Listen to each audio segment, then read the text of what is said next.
Olá pessoal, o vídeo de hoje é sobre o uso das insulinas, né?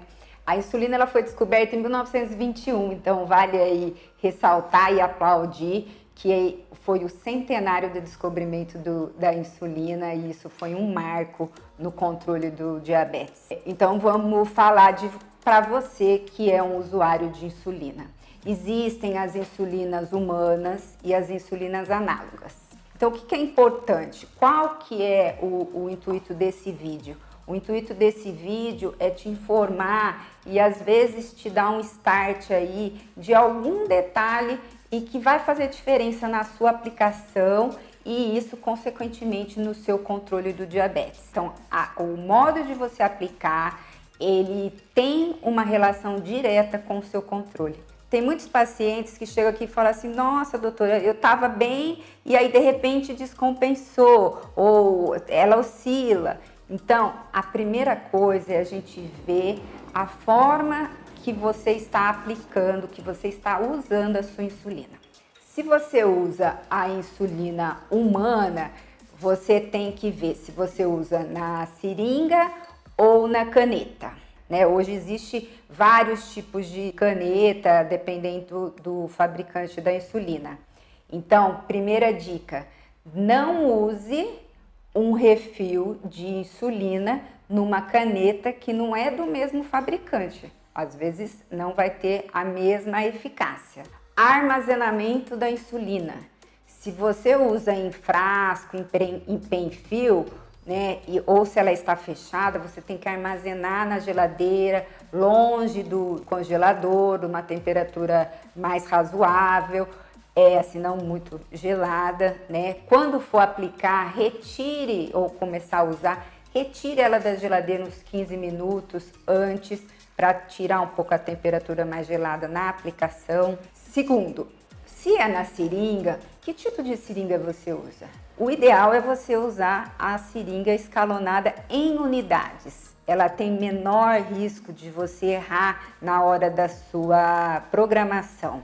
Em ml, às vezes causa um pouco de confusão e às vezes a dose não é adequada. Em relação às canetas, elas têm os êmbolos que você gira, é um pouco mais prático, e com menos risco de erro. Tanto a seringa quanto as canetas, elas precisam de agulhas. Então, existem as agulhas fixas e as agulhas móveis. As que têm a fixa, elas são preferíveis na seringa, principalmente se você faz mistura de insulina. Precisa verbalizar com o seu médico ou aonde você compra a sua insulina, para eles te orientarem direitinho ou você demonstrar como você está fazendo essa mistura e como você está usando essas agulhas, porque às vezes fica depósito de insulina na agulhinha, não vai tudo. Nas canetas, elas são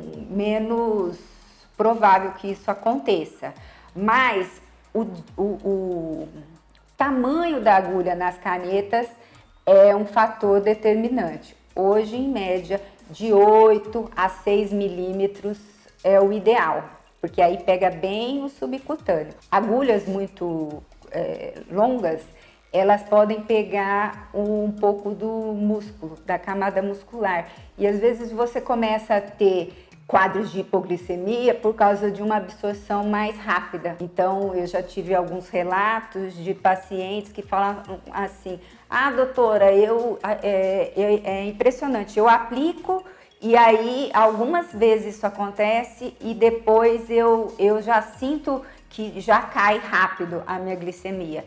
Então, talvez a agulha, e aí como ele mudou o local, você predispõe a um quadro de hipoglicemia. Outra coisa que pode mudar o ritmo de absorção da sua insulina e, consequentemente, ter um efeito mais rápido na sua glicose é o local de aplicação. Então, quando se usa as insulinas humanas, a NPH, que é a mais comum, o local de maior absorção é no abdômen. No caso das análogas, não tem tanta diferença. Essa absorção é mais ou menos a mesma coisa.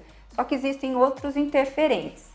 Entre eles, por exemplo, atividade física. Então, se você vai fazer uma atividade física e vai fazer um treino de perna, por exemplo, se você aplica na perna, às vezes a absorção da sua insulina é mais rápida. Então, você tem que ficar atento a isso, aferir a sua glicemia antes dessa atividade física. Outra coisa são as massagens. Tem gente que aplica e massageia o local onde foi a aplicação. E isso, às vezes, interfere na absorção. Essas são algumas dicas. Eu quero ressaltar, primeiro, não reutilizar agulhas. Troque as agulhas, pelo menos diariamente, tá? Porque faz diferença. O não rodízio, assim, cada vez que você for aplicar, usar um local de aplicação ou reutilizar a agulha, você pode desenvolver no local de aplicação um quadro que a gente chama de lipodistrofia. Existem dois tipos, a lipohipertrofia, que é quando alguns pacientes falam assim, ficou um carocinho assim, ó, e quando você passa a mão ele é bem durinho. Essa é uma situação. Em outras acontece o inverso, ela começa a consumir e fica mais um declínio assim, mais atrófico.